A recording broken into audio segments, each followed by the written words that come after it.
Bolasini ko'targan Ummu Xayr o'ychan ahvolda Ka'batulloh tarafga qarab yura boshladi. Ummu Xayr bu ayolning laqabi edi. Bu xayrli ishlar onasi degan ma'noni bildirardi.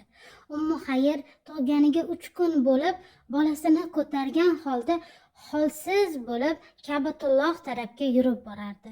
Ka'batulloh u paytda har xil but sanamlarga to'la edi. Qaysi birini oldiga borsam, qaysi biridan umid qilib najot kutib, qaysi biriga ibodat qilsam bo'larkan deb go'dagini ko'tarib o'ylandi. Ka'batulloh atrofida aylandi. Hajjarul Asfad toshini oldiga borib, bolasini o'sha tosh oldiga yotqizdi va ey Ka'baning ulug' egasi, o'zingga ibodat qilaman. Ey Robbim Allohim, shu bolani menga nasib qil, umrini uzun qil deb duo qildi. Bu ayol Abu Bakr Siddiqning onasi edi.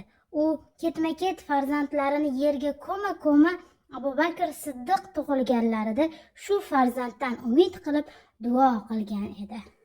Onalar duosi ijobat deganlaridek uning duosi ijobat bo'ldi. Faqatgina unga emas, butun ummatga nasib qildi Abu Bakr Siddiq.